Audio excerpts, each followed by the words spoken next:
respecto a microbiología en heridas y ostomías. Ya, damos el paso para que inicie la exposición. Muchas gracias por la invitación. Este es el segundo año que estamos en este diplomado. Quiero felicitar a la Escuela de Enfermería por el tremendo trabajo y todo el esfuerzo que han hecho con esto, que es un tema que nos apasiona, que nos gusta mucho, y por algo creamos la Clínica de las Heridas, que está a punto de inaugurarse. Se suponía que con el año pasado, con el primer diplomado, íbamos a inaugurar, pero esperemos que ya este año se inaugure. Ya está a punto de salir la resolución sanitaria, así que vamos a tener una clínica de heridas complejas que nos va a permitir incluso desarrollar incluso todas las rotaciones para nuestros becados, como también para toda la subespecialidad de enfermería. Así que contento con apoyarlas en este tema. Me pidieron los temas sobre fisiopatología, que ya ustedes ya lo revisaron, que es el tema que ya vimos lo vieron como cápsula, y este en vivo, que lo vamos a tratar de hacer lo menos complejo, pero ustedes me van interrumpiendo porque hay harta información, pero me interrumpen a medida que les queda algo difícil, me aparece la manito, y con eso yo paramos y podemos ir haciéndolo o a que sea más entretenido, más dinámico. No tengo ningún problema que me interrumpan, estoy acostumbrado a hacer clases después de 30 años, Sandra. No tengo problema de que me molesten, me interrumpan o que me digan si hay algún... Ya, entonces las preguntas las hacemos entre medio y si hay algo Sí, escrito lo voy leyendo en las consultas. sí, si alguien quiere hacer algún comentario, algún comentario, pregunta específica, paramos, que aparezca la manito y podemos hacerlo más entretenido para que no sea tan pesado. Bueno, la idea era partir un poco, que decir que obviamente que la piel, las infecciones de la piel, independiente de que tengamos una úlcera contaminada, son las más frecuentes de lo que nosotros vemos a nivel de consultorio. O sea, si consideramos después de las respiratorias o paralelamente a las respiratorias, estamos peleándonos cuál es el primer punto. Entonces, es una patología de alta prevalencia. ¿Para qué hablar de las úlceras, que es el tema de ustedes que vamos a tratar de ver? Porque es interesante conocer este ambiente, este microambiente bacteriológico o ya propiamente infeccioso de la herida, que son una causa importante de que una herida crónica en general se perpetúe o sea mucho más difícil controlarla. Entonces es importante conocer un poquito la base, después entender cuáles son los signos clínicos que nos orientan a que está o contaminada o está infectada, y por último vamos a hablar un poquitito de la toma de muestra de los cultivos, porque realmente es un tema interesante. No es llegar y tomar un hisopado, sino que tiene su ciencia, hay estudios para poder buscar definitivamente en los casos específicos la colonización o la infección bacteriana. Entonces la puerta de entrada ya es como concepto general, puede ser exógena o endógena, o también diseminación hematógena. Nosotros vemos que incluso podemos tener en sepsis por meningococos, por ejemplo, una lesión que es como una embolía infecciosa que llega a la piel, forma una lesión vasculítica, como realmente como una vasculitis, como lesiones papulares medias violáceas, y son infecciones que después se ulceran y puede ser. Obviamente la exógena es lo más clásico, que son las infecciones que aparecen obviamente por puertas de entrada, ya sea espontáneas, traumáticas, o por accidentes, o por mordeduras, o por iatrogenia propia de las técnicas invasivas. Y endógena porque puede ser una infección que viene a través de un foco dentro de la piel, que dijimos que podía ser, digamos, dirigida hacia, por ejemplo, los estreptococos. Nosotros vamos a ver que tenemos reservorios y pudiésemos tener una diseminación endógena de este mismo agente. Obviamente que hoy día se le da mucha importancia a lo que es el microambiente local de la piel, por supuesto, la piel normal, que nosotros nos hemos encargado de alterar con todo lo que es todas las técnicas de antisepsia y todas las terapias antimicrobianas. Pero es tan importante, hoy día sabemos, ¿cierto?, que el microambiente natural de la piel es una de las puertas de barrera más importantes para evitar no solamente las infecciones, sino que muchas enfermedades inflamatorias. Y tenemos, obviamente, la microbiota institucional, ¿cierto?, que es la propia del ser humano, que varía. Vamos a ver un mapa, que es lo novedoso, ¿cierto?, que hoy día se ha podido mapear el cuerpo completo de acuerdo a su microflora, digamos, o su microbiota, pero también existen, obviamente, infecciones que son en un ambiente intrahospitalario, ¿cierto?, por una infección nosocomial, como nosotros conocemos, en el caso de los pacientes hospitalizados, y también tenemos las infecciones propias de la patología cutánea que estamos viendo. Entonces, y obviamente la severidad va a depender del manejo, si esto lo podemos hacer en forma ambulatoria o realmente vamos a tener que hospitalizar al paciente por el manejo de una infección severa.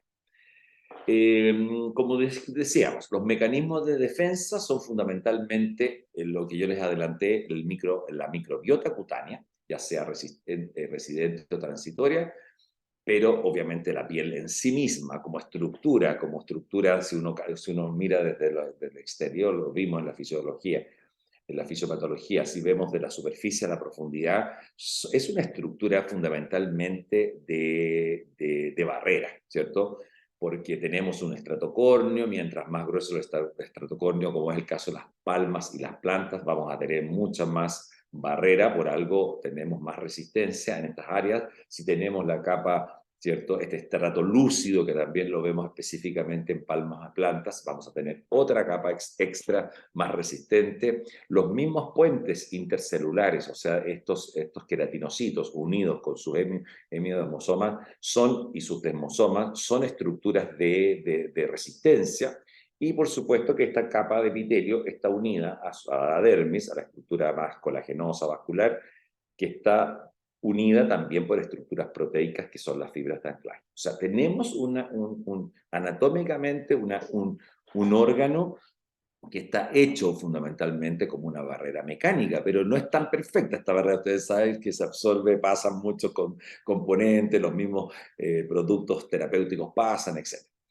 Pero hay que mantenerla lo más intacta posible, porque cuando yo tengo una barrera cutánea, por ejemplo, en un sujeto que tiene un proceso inflamatorio, tiene una dermatitis atópica, donde se producen escoriaciones, donde se rasca porque es una enfermedad pruriginosa, voy a tener una alteración inmediatamente de la barrera. Al mismo tiempo, si yo me rasco, obviamente me va a cambiar mi microbiota residente, que voy a incorporar microbioma transitoria. Por ejemplo, podría incorporar un estafilococo aureus, por ejemplo, en un grataje.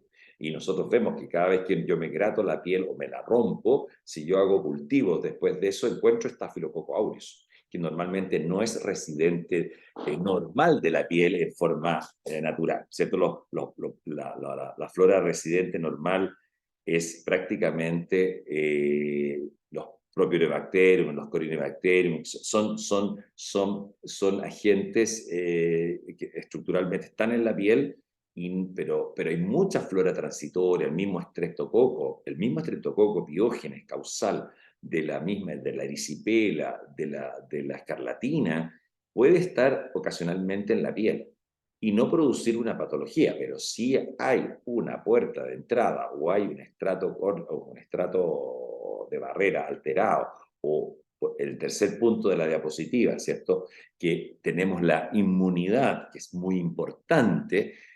Si alguno de estos tres mecanismos o estados se altera, obviamente me produce mayor riesgo.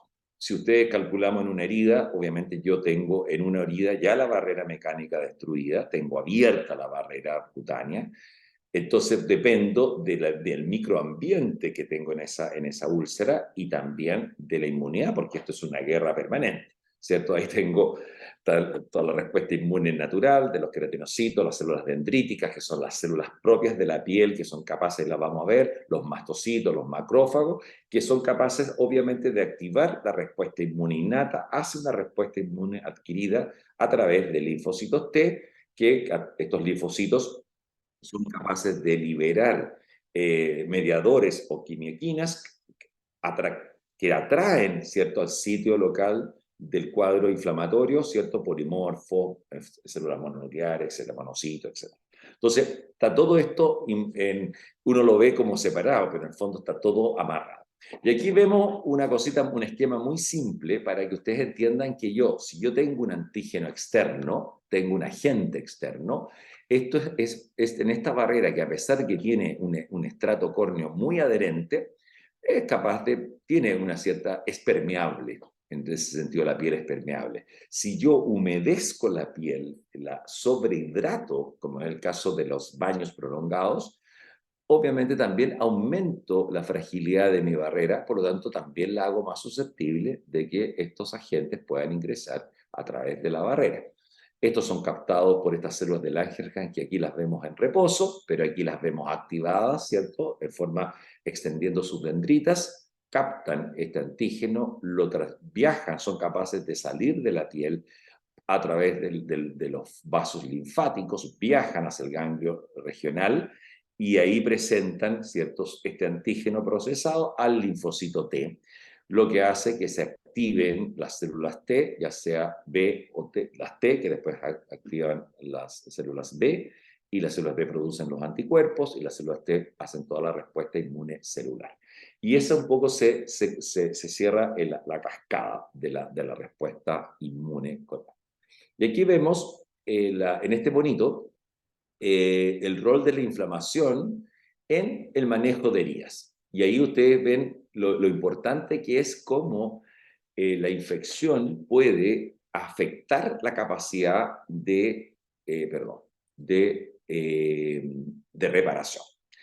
Entonces, nosotros tenemos un tejido, si hay una lesión del tejido, en este caso obviamente la piel, si yo tengo una capacidad, ¿cierto?, un adulto que es inmunocompetente, yo puedo tener 2 vías, resolver mi agresión o empeorar la agresión y hacerla mucho más persistente, ¿cierto?, de acuerdo a la capacidad que yo tenga de inflamación. Y ahí vemos que hay situaciones propias del huésped que determinan que esta infección, esta herida puede ser mucho más persistente si la inflamación es mucho más persistente. Entonces, obviamente, si yo soy diabético, tengo una úlcera venosa con insuficiencia venosa, donde hay un proceso inflamatorio crónico, tengo un envejecimiento, obviamente las personas de edad, que nosotros vamos a ver, sobre todo en úlceras crónicas, también tienen un componente propio de la capacidad de reparación. Por lo tanto, es así. Voy a poner, déjenme ver si puedo poner el marcador o puntero láser para que se vea mejor. Ahí está. Entonces, y todo esto está determinado, y es lo mismo, si yo tengo una lesión de tejido y tengo un desarrollo muy rápido, tengo una mínima respuesta, por lo tanto voy a controlar rápidamente la regeneración sin dejar cicatriz. Pero aquí viene todo el proceso, después de la inflamación, el proceso de reparación. Y si yo tengo controlada la angiogénesis, que es un proceso normal de los procesos de reparación, si tengo normal mi capacidad de epitelización, o sea, de mi migración del epitelio vecino o a través de los mismos anexos cutáneos, acuérdense que la capacidad de reparar una herida, yo la tengo mientras más glándulas o más anexos de, digamos, estructuras pilosas tengo mucha más capacidad de reparación. Primero, porque tengo mejor vascularización. Segundo, porque tengo harto epitelio reparador. Tercero, tengo hartas células madres epiteliales que me permiten acelerar un poquito el recambio. Y ahí tengo todas las otras vías. Si esto falla, voy a tener una herida crónica, ¿cierto? Las úlceras. Si tengo mi capacidad exagerada de inflamatoria y exagerada de depósito a nivel de desarrollo de estructuras fibrosas, colagenosas, fundamentalmente colágeno, voy a tener las típicas cicatrices que ustedes conocen, las formas tanto hipertróficas como estos tumores grandes que son los queloides. Si tengo un proceso normal de cicatrización y que comprometí mi estructura dérmica, obviamente si yo tengo una úlcera profunda voy a tener una cicatriz fisiológica normal, pero va a haber cicatriz. Pero en cambio, si yo tengo un episodio mínimo, con mínimo daño de mi unión dermoepidérmica, voy a tener una regeneración, lo que nosotros hablamos de erosiones. Cuando uno habla de erosiones o cuando habla, ¿cierto?, de lesiones muy superficiales, tengo reparación sin cicatriz. Entonces yo puedo determinar en una lesión, una herida, eso. Pero recuerden, lo importante para el tema de hoy día, mientras más se inflama esta herida, y uno de los agentes proinflamatorios fundamentales son los agentes microbianos, porque obviamente si yo tengo una infección, voy a tener mucho más respuesta inmune del local y voy a tener mucho más capacidad inflamatoria y mucho más riesgo de terminar en una cicatriz crónica. Entonces, como resumen, infección, inflamación excesiva, causa más probable de retraso de la cicatrización, por el tema nuestro. Entonces, hoy día, y esto es un tema que lo quise poner en la diapositiva, era porque es increíble, revisando un poco el tema, que la investigación relacionada con la prevención y control de la infección en heridas va mucho más abajo que todo lo que se sabe hoy día de la fisiología y de la fisiopatología de la reparación de heridas. O sea, va como un desfase. Entonces es interesante porque en el fondo, si sabemos que la infección es uno de los factores más importantes en el factor de riesgo de ulceración crónica, es increíble que todo lo que es investigación esté bien al debe.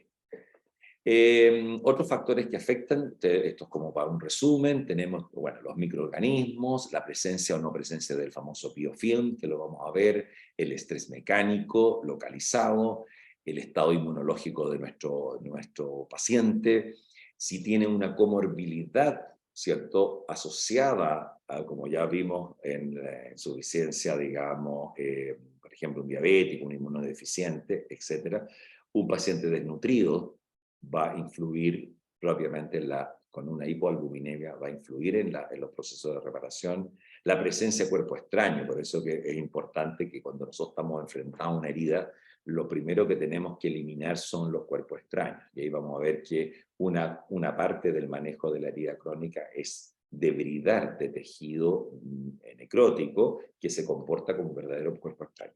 La ingesta nutricional, por supuesto, lo mismo, es básica. El aporte de vitaminas, ¿cierto? Los dosis altas de vitamina C tienen en algunos estudios evidencia de que aceleraría el proceso de reparación y por supuesto el suministro vascular, porque sin un buen suministro vascular, y ese es el tema por qué estas úlceras arteriales o vasculíticas que comprometen fenómenos que se acompañan con fenómenos trombóticos, hacen que también tengan, y si aparecen en un paciente con una insuficiencia venosa, por ejemplo, crónica, me hace mucho más fácil que la úlcera se haga, por supuesto, más crónica.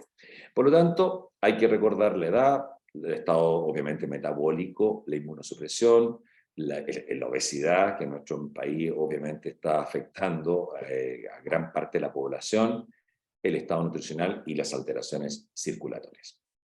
Entonces, cuando, por ejemplo, una microbiota la podríamos considerar, cuando un agente microbiano lo podemos considerar de importancia o en forma, o no estaríamos aceptando que esté presente. Y ahí les puse, hay como 4 agentes que son parte de la flora, que podrían ser parte de la flora normal de la piel, pero que en ciertas condiciones, por ejemplo, un estafilocoagulasa negativo, que es parte de la flora normal, ¿cierto? El estafiloepidermidis, en un cultivo en muestra significativa, por ejemplo, si yo estoy con una esternotomía o tengo un catéter, ¿cierto? Ustedes lo saben perfecto, mejor que nosotros, en un catéter central o en una prótesis articular o en cualquier dispositivo, obviamente es significativo y no es aceptable, ¿cierto? Y hay que tratar. Porque si yo tengo en una herida normal un estafilocoagulasa negativo, un epidermis, bueno, es parte de la flora, así que hay que evaluar el estado inmunológico del paciente. Un estreptococo, los estreptococos están en faringe, los vamos a ver, están en recto, están en genitales.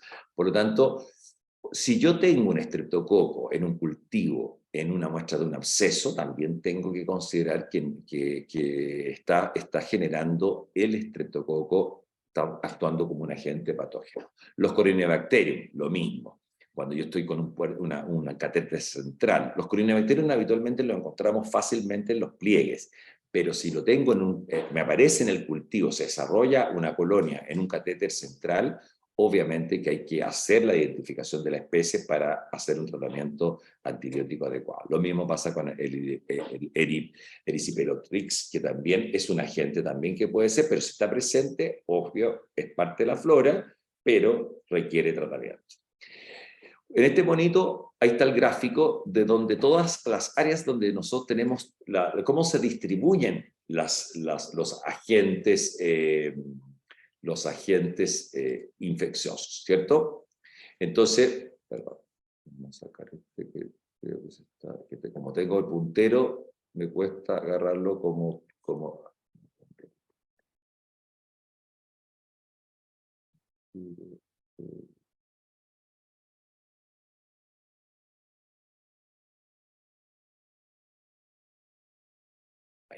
entonces, vemos que depende de dónde se encontremos, donde vamos a hacer el análisis, nosotros vamos a tener más o menos de los agentes. Si son en zonas húmedas, vamos a tener mucho más riesgo de tener poblaciones más, lo que hablábamos, de bacterias, cándida, de corinebacteria, etc. Entonces, de las lesiones secas también varía la distribución de la flora. Por lo tanto, nosotros podemos hacer un mapa corporal, depende de la estructura del lugar donde nosotros podemos encontrar mayor concentración de la flora habitual o menor concentración.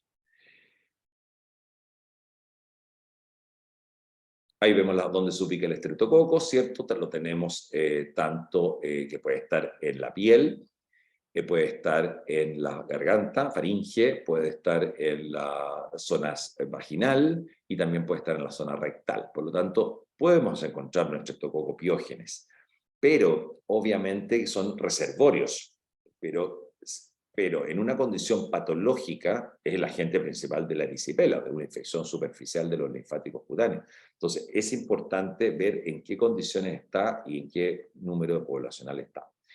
La microbiota que es potencialmente patógena, ya lo vimos, se lo adelanté, están los estreptococos, ¿cierto? Sobre todo el piógenes, el estáfilo, los enterococcus, los bacillus, anthracis, la pseudomonas, que está prácticamente en todas las heridas. Mientras más grande es la herida, más vamos a encontrar pseudomonas en prácticamente todas las úlceras crónicas. Nosotros cultivamos y aparece y nos volvemos locos tratando, peligroso la pseudomonas, pero ahí lo vamos a ver, no necesariamente es de un riesgo de una sepsis por pseudomonas, sino que va a estar presente como colonizador habitual de úlceras crónicas grandes. Otros bacterios negativos que podemos encontrar tanto en heridas agudas como en crónicas. La anaeróbica, que habitualmente no la estudiamos, porque no hacemos estudios, porque nos cuesta mucho más hacer cultivos anaeróbicos, obviamente existen y están presentes y son parte importante, casi la mitad de los casos de heridas crónicas hay flora anaeróbica presente, y habitualmente nosotros no la consideramos, no la estudiamos y no la tratamos con los antibióticos que estamos habituados.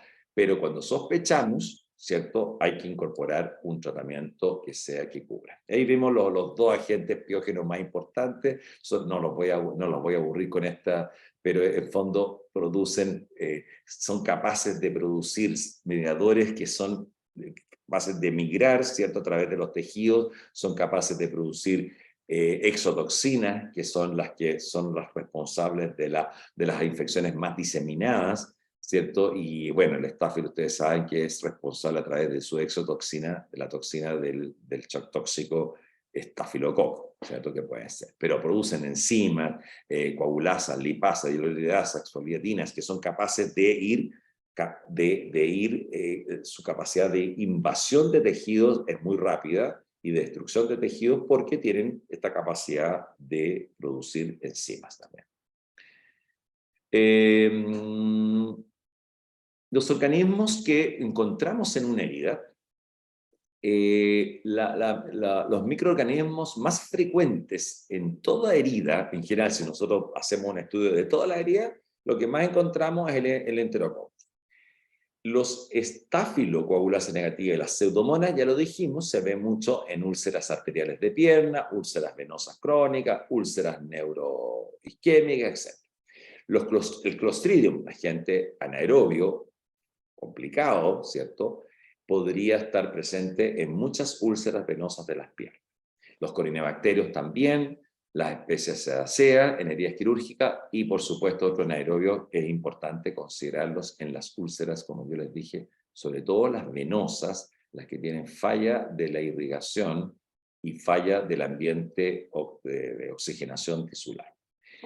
Este es un tema interesante, la presencia de este famoso biofilm, ¿cierto? Que va a afectar y que está presente, es como una red que se produce en las heridas habitualmente ya crónicas, no una herida aguda, y que van